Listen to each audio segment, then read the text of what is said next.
ओम गणपते नमः। प्रिय भक्तजनों, आज मैं आपको बृहस्पति देव के व्रत की विधि यानी कि किस तरह से ये व्रत को करना चाहिए और किन को यह व्रत रखना चाहिए, कौन कौन सी हमारी जो मनोकामनाएं हैं वो बृहस्पति देव पूर्ण करते हैं और क्या नियम है और क्या नहीं करना चाहिए, वो पूरे विस्तार से बताऊंगी। तो आप ध्यान से पूरी वीडियो को ज़रूर देखें। और ऐसे ही वीडियो धार्मिक धर्म कर्म से जुड़े हुए आपको कुछ भी जानना हो तो प्लीज़ चैनल को सब्सक्राइब ज़रूर कीजिए, ऐसी वीडियो आपको मिलती रहेंगी। तो अब शुरू करते हैं। बृहस्पति देव के लिए यानी कि कई बार हम पंडित से पूछते हैं तो उसमें भी बता देते हैं कि आपको बृहस्पति देव के व्रत करने हैं। तो सबसे पहले तो ये व्रत संख्या में हमें 16 करने होते हैं। अगर आपकी भगवान पूर्ण कर देते हैं, लेकिन कई बार होती है कि हमारे ग्रह दशा या कुछ भी हमारे जो पुण्य कर्म हैं या हमारे प्राप्त कर्म यानी कि पिछले कर्मों का इतना बड़ा होता है कि वो तब तक पूर्ण नहीं होते, उसमें समय लग जाता है। तो आप एक बार 16 व्रत करके पूर्ण करके उसका उद्यापन करके दोबारा शुरू कर सकते हैं, लेकिन आपको संख्या में 16 व्रत करने हैं ये।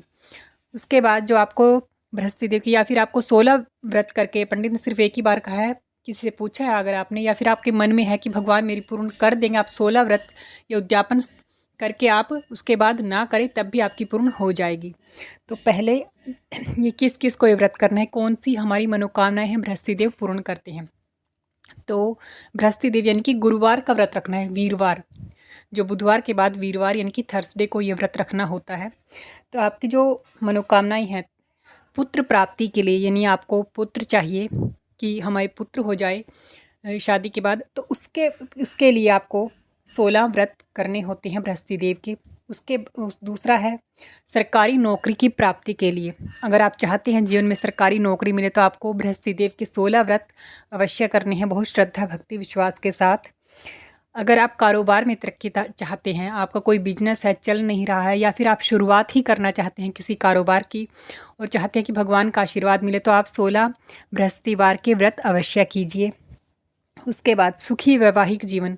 आपके वैवाहिक जीवन में कोई हर वक्त क्लेश बना रहता है, पहले ऐसा नहीं था लेकिन अब ऐसा शुरू हो चुका है या फिर शुरुआत से ही ऐसा ही चल रहा है, तो आपको बृहस्पति देव के 16 व्रत अवश्य करने हैं। मैं पूर्ण विधि आपको बताऊंगी, पहले ये मनोकामनाएं बता रही हूँ।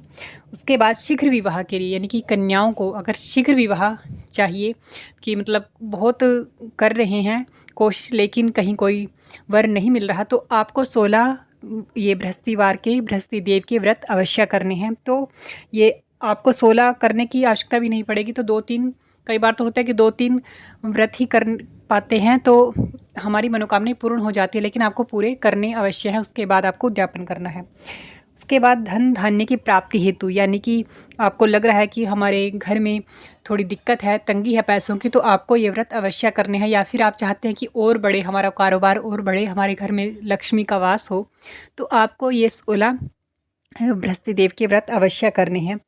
और इसके जो फल होते हैं वो सिर्फ इन्हीं इच्छाओं को पूर्ण नहीं करते जब आप व्रत करते हैं, तो इसके जब आप शुरुआत करेंगे व्रत की तो आपको खुद ही पता लग जाएगा कि इससे बहुत फल मिलते हैं। सबसे पहले तो भगवान जो बृहस्पति देव हैं, यानी कि भगवान बृहस्पति देव वही हैं जो भगवान विष्णु जो पालन करता है।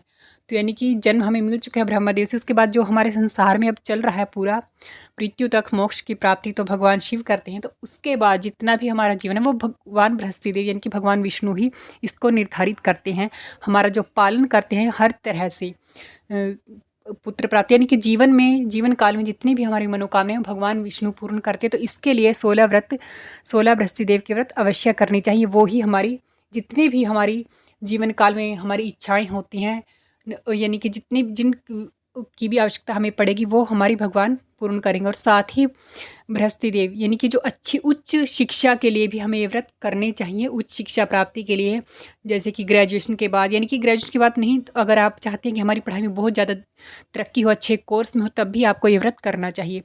तो और कई बार होता है कि हम कुंडली में दिखाते हैं बृहस्पति देव ये जो गुरु ग्रह है वो हमारे होते हैं कि नहीं, हमें शुभ फल नहीं दे रहे हैं, तब भी हमें ये व्रत करना चाहिए। और कई बार होता है कि शुभ फल दे रहे हैं लेकिन हमें इसे बढ़ाना चाहिए, हम चाहते कुछ शिक्षा हो, हमारे अच्छे कार्य हों, तो ये व्रत अवश्य करने चाहिए।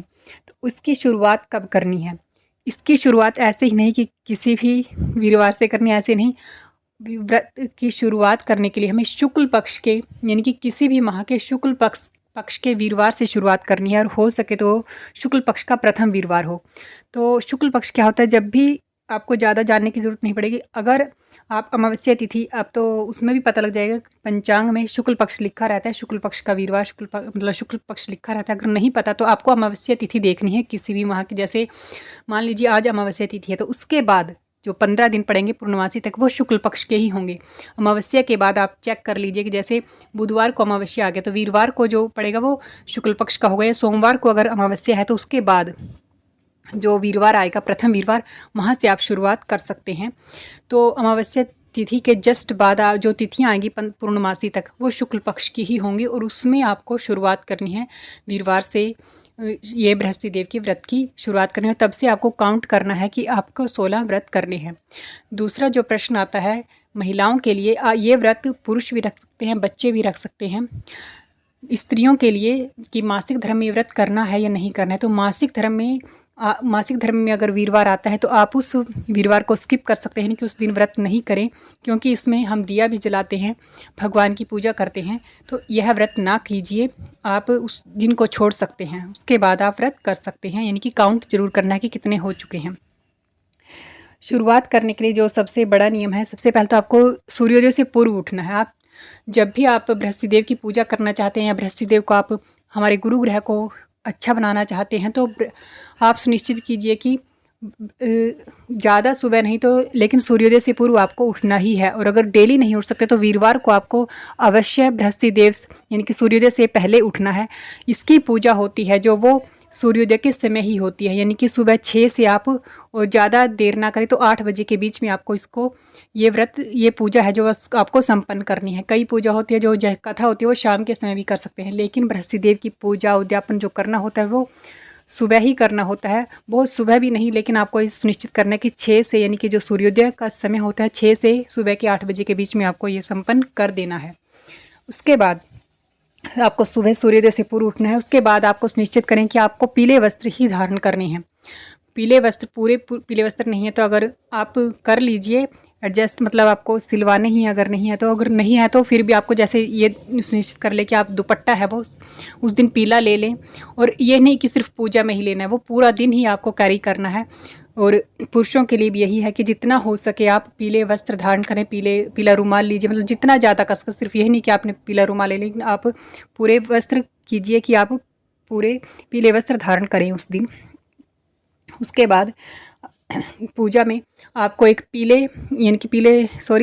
पीतल के बर्तन यानी कि पीतल का जो लोटा लेना है आपने, उसके अंदर जल डालना है और उसके अंदर आपको जल में हल्दी या फिर पीला चंदन वो डालना है, थोड़ा सा चुटकी भर।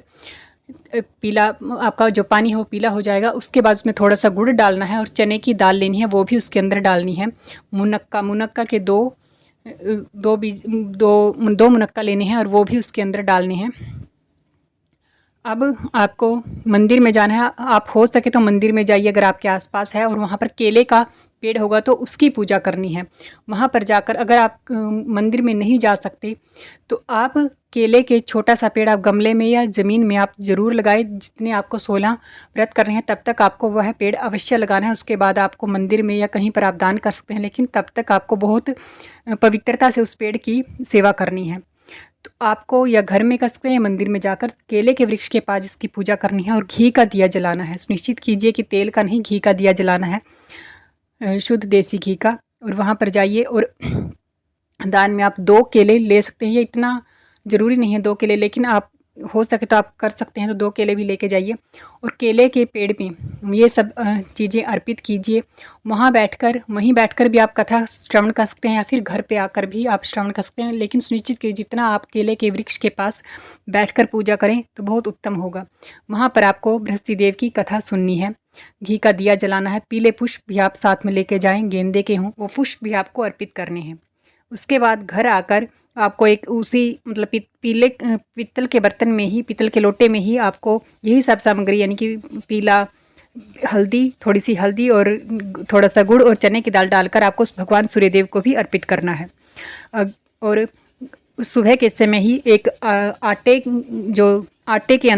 के पेड़े में गाय को देनी है। आटे के पेड़ में या तो गाय की रोटी बना दीजिए, नहीं तो आप गाय के पेड़े में ही आपको थोड़ी सी हल्दी और थोड़ा सा गुड़ और थोड़े से चने की दाल डालकर आपको गाय को भी ये पेड़ा देना है।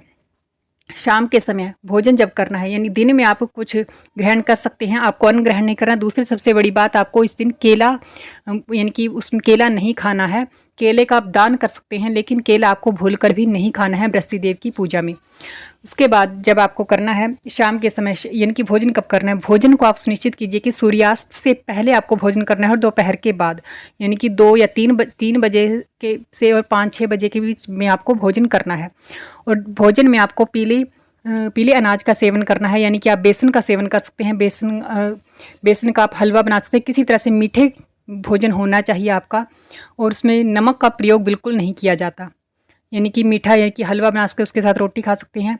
यानी कि बेसन का आपको बेसन और हल्दी थोड़ा सा प्रयोग कीजिए कि आटे में थोड़ी सी हल्दी मिला लीजिए, यानी कि आपका पीला भोजन बन जाए। वो देखने में बिल्कुल पीला होना चाहिए, और बेसन का भी आप यूज़ अवश्य कीजिए उस भोजन में, और नमक का प्रयोग न कीजिए। और जब भोजन आप ग्रहण करते हैं, यानी कि उससे पहले आपको गाय के लिए आपको अवश्य भोजन निकालना है। 2 रोटियां जो भी आपने आप खुद के लिए बनाया है, वो थोड़ा सा गाय के लिए भी अवश्य निकालिए। गाय को भोजन कीजिए, कराइए, उसके बाद स्वयं भोजन कीजिए। उसके बाद जो आपको करना है इस दिन, यानी कि फिर एक ही बार भोजन करना है, तब आप ये व्रत आपका संपूर्ण रहेगा। उसके बाद, यानी कि उसके बाद भोजन नहीं करना है। बृहस्पतिवार को आप ये सुनिश्चित कीजिए कि कभी भी व्रत रख रहे हैं या व्रत ना भी रखें, तब भी आप ये सुनिश्चित कीजिए कि बृहस्पति देव है, यानी कि जो वीरवार है, वो सबसे बड़ा ग्रह होता है। तो उस दिन हमें उन नियमों का पालन हर किसी को करना चाहिए, और वो नियम है। और जो व्रत करें उनको तो खास करके उस दिन कपड़े बिल्कुल नहीं धोने। दूसरा नियम है, घर में आजकल तो फर्श है, लेकिन जिनके कच्चे मकान है तो गाय के गोबर से, यानी कि किसी भी तरह से गोबर से लीपना नहीं होता है। तीसरा जो नियम है, वो स्त्रियों को विशेषकर सिर के बाल नहीं धोने होते हैं, वीरवार को कभी भी न धोएं। और जो सबसे बड़ा नियम है, सबसे बड़ा क्या मतलब, अपने नाखून नहीं काटने हैं। घर में कोई भी सदस्य अपने नाखून ना काटे, हाथ के, पाँव के, किसी के भी। और पुरुष होते हैं जो दाढ़ी बनाते हैं या बाल कटवाते हैं, बाल कभी भी नहीं, वीरवार को नहीं कटवाने चाहिए। पुरुषों को भी दाढ़ी के बाल शेव करते हैं, तो वो दाढ़ी उस दिन ना कटवाएं, ना बनाएं, इससे लक्ष्मी का हानि होती है, तो कभी भी नहीं करें। और सबसे जो एक है, इसमें जो बृहस्पति यानी कि बड़ों का प्रतिनिधित्व करते हैं, तो हमें बड़े बुजुर्गों का आशीर्वाद लेना चाहिए, उन्हें अपशब्द नहीं कहने चाहिए। और कभी भी व्रत में, किसी भी व्रत में भी हमें क्रोध नहीं करना चाहिए। जितना हो सके हमें भागवत भजन करना चाहिए, चुगली चर्चा में ना जाएं इस दिन। तो इन सब बातों का विशेषकर ध्यान रखना चाहिए। और जितना हो सके, यानी कि इस दिन आप दान कर सकते हैं केले का, लेकिन केला भूलकर भी आपको नहीं खाना है। और घी का, पूजा में आपको घी का दिया ही जलाना है। मैंने जितनी भी हो सके कि कोई भी आपका संशय न रहे, इस वीडियो में कवर किया है। और जो भी आपका संशय है तो आप कमेंट बॉक्स में आकर पूछ सकते हैं ये। और उसमें कथा के बाद आपको आरती अवश्य करनी है, और पूरा दिन आपको भागवत भजन करना है। इनकी बृहस्पति देव का पूजन करना है, विष्णु भगवान के पूजन करना है, प्रतिमा के सामने दिया जलाना है। घर में आपके प्रतिमा है तो नहीं ले आए बाजार से, जितनी आप पूजा कर सकते हैं कीजिए। और जब ये व्रत करते हैं तो इसका सबसे बड़ा वो तो होगा, ये तो जो आप जिस मनोकामना के लिए किए हैं वो तो पूर्ण होगा ही, साथ ही आपको भक्ति भाव में बड़ी रुचि आएगी, यानी कि आपका मन भक्ति भाव में लगना शुरू हो जाएगा। धन्यवाद। जय श्री राम। और यह वीडियो आपको ज़रा सी भी अच्छी लगी हो तो प्लीज़ चैनल को सब्सक्राइब जरूर कीजिए, और कमेंट बॉक्स में जय बृहस्पति देव अवश्य लिखिए, और वीडियो को लाइक ज़रूर कीजिए।